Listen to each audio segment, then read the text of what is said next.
Demi anak yang masih kecil, seorang tahanan narkoba Polres Probolinggo Kota yang sempat bercerai dengan istrinya akhirnya kembali rujuk dengan memperbarui akad nikah yang digelar di Masjid Polres tempat.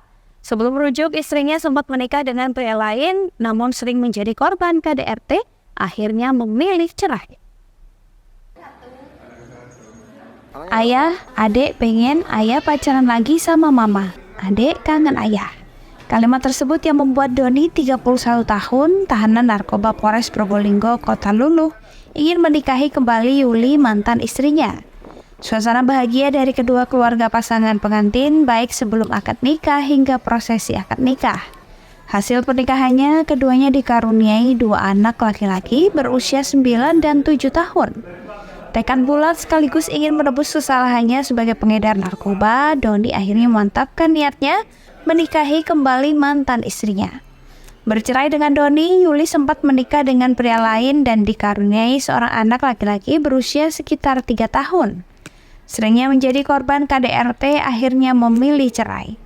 Dari sanalah benih-benih cinta kembali muncul saat mantan istrinya dan anak-anaknya menjenguk di tahanan.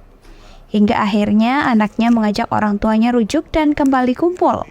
Mendengar curhatan anaknya, akhirnya Doni dan Yuli sepakat menikah lagi yang digelar di Masjid Amanullah area Polres Probolinggo Kota.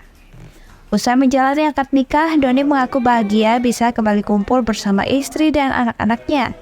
Dia mengaku tidak lagi berjualan narkoba. Anak saya juga pernah ngomong sama saya dan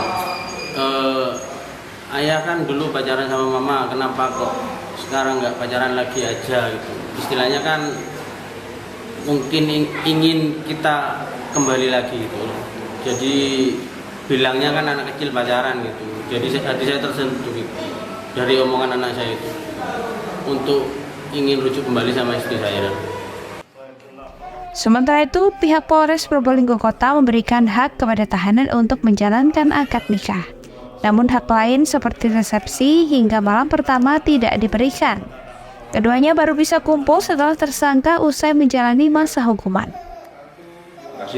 Memang si DN ini tersangka kasus narkoba. Memang dia memiliki istri yang 2015 itu pernikahan dia dengan YL. 2019 dia berpisah. Kemudian si mantan istri ini dinikahi orang laki-laki lain. Kemudian setahun dicerai oleh suami yang keduanya. Kemudian kemarin 5 bulan yang lalu sekitar bulan Mei dia ketemu lagi, akhirnya melakukan pernikahan siri. Dan sebulan yang lalu si DN ini terlibat masalah pemakaian narkoba.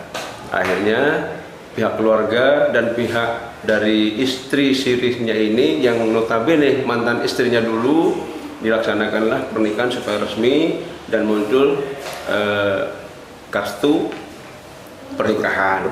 Jadi dinikahkan oleh pihak KUA Bayarna. Jadi mereka mempertimbangkan masa depannya anak, kemudian dari permintaan si anak juga. Anak kan sudah dewasa, sudah bisa ngomong gitu. Ada yang umur 7 tahun, kelas 3 SD. Kelas 3 SD itu sekitar 8 tahunan. 8 tahun, kemudian 6 tahun, dan yang dari pernikahan keduanya dengan orang lain itu 3 tahun. Diikutkan sekalian itu, diajak oleh si DN ini. Semoga dengan hukuman yang menjerat tersangka menjadi pelajaran penting untuk tidak lagi melakukan perbuatan serupa. Dari Probolinggo, Farid Fahlevi, CTV.